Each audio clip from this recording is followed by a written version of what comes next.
dinosaurs dominate the landscape. What land there is. For most of the planet is covered by water.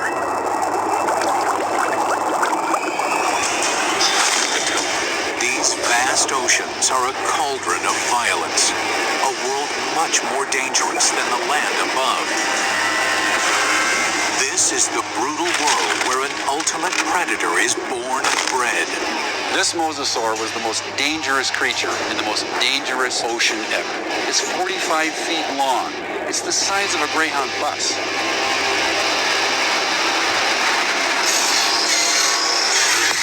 Now a monster is resurrected inside a laboratory. And its killing secrets revealed. This is a mosasaur, and this is a mega beast.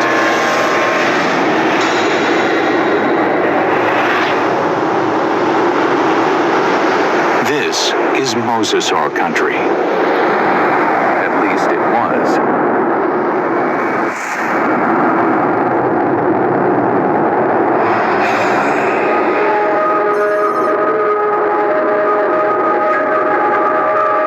I'm standing would have been the bottom of the western interior sea about 85 million years ago. Mike Everhart is one of the world's leading experts on mosasaurs. The horizon would have been ocean for as far as you could see. The seaway stretched for hundreds of miles from where we're standing. At this time, the climate is warmer, so there are no polar ice caps. Sea levels rise until well over 80% of the planet is covered with ocean. The center of North America was covered with water from Nevada to Missouri, from the Gulf of Mexico on up past the Arctic Circle. The floor of this ocean, known today as the Kansas Chalk, was created by billions and billions of nanofossils, the shells of tiny plankton that drifted down and were deposited on the seabed. What we're looking at here is literally hundreds of thousands of years of deposition on the sea bottom of the western interior sea. What we see back here is roughly an inch per 700 years to build up that much chalk. So there's untold billions of these animals there. And entombed in this chalk are giant fossils of mosasaur. In the late 1830s, the bones of the beast are first uncovered in North America. This is where the mystery of the mosasaur begins, because nobody can say just what this creature is. It is a question that first arises when a massive skull is found near the Meuse River in Holland. The first guy who looked at it thought it was part of a fossil whale. It was also thought to be the jaws of a crocodile, a giant lizard, and one person even suggested it was a dragon slain by a medieval knight.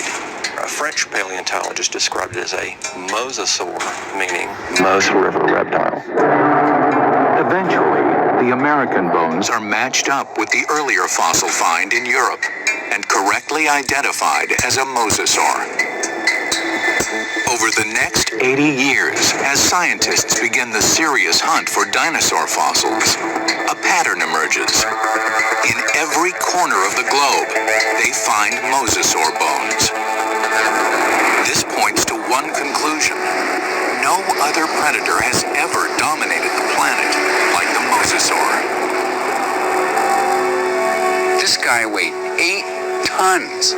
It could easily swallow a full-grown human male whole, just like a tater tot. Scientists investigating mosasaurs realized that nothing on Earth could have stopped them.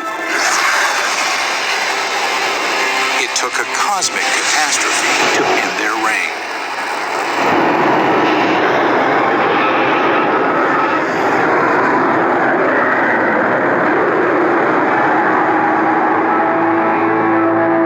As scientists explore mosasaur evolution, their investigation yields a startling revelation. The ocean's top predator came from the land.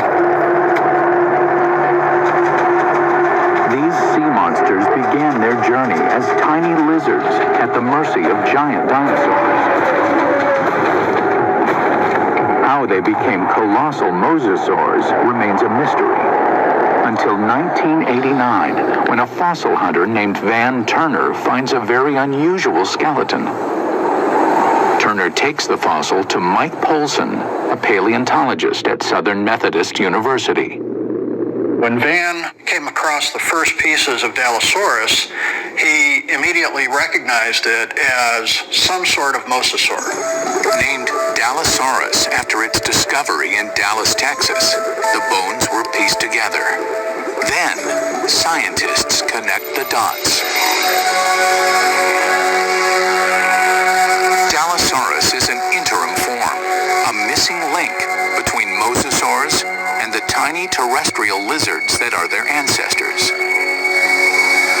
The lizards, dubbed Aegialosaurs, face a constant threat from the larger, fiercer dinosaurs. They flee to the ocean. 3 million years later, they evolve into Dallosaurus. Their toes evolve into webbed feet, so they can no longer function on land. In the span of 6 million years, they grow from a small 3-foot lizard into the giant 50-foot mosasaur. The mosasaur's development demonstrates that even in evolution, timing is everything. Warm temperatures and shallow seas create an abundant food chain in the ocean. This is a perfect environment for animals to take to the water. But these life-giving seas can quickly turn deadly, even for mosasaurs. The competition is everywhere. Everything in the oceans then would have looked very strange to us today. All the fish seemed to have been armed with mouthfuls of teeth. It seemed like everything in that ocean was a predator and just built for killing things.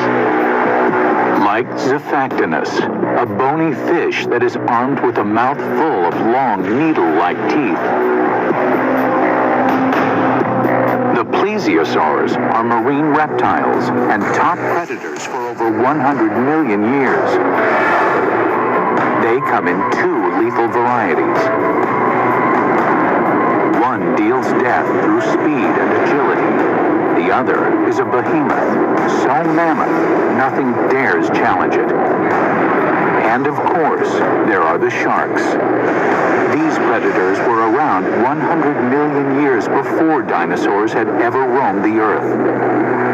This is a tooth from a large shark that lived during this time, during the age of mosasaurs swam in this ocean. It's from a shark called Cretoxorana mantelli, the Ginsu shark. And I called it that specifically because it's sliced and diced. The Ginsu is a giant shark. Reaching a length of 25 feet, it dwarfs any modern great white. This shark was literally able to bite through bone. We know that because we find pieces of mosasaur that have literally been severed from the bodies, swallowed, partially digested, and then regurgitated again. To survive, mosasaur had to change its land-based behavior, tearing out a place for itself at the very top of the food chain. But what allowed this creature to evolve into such a relentless killer? It's all in the bite. You'd probably be in shock after a bite like this.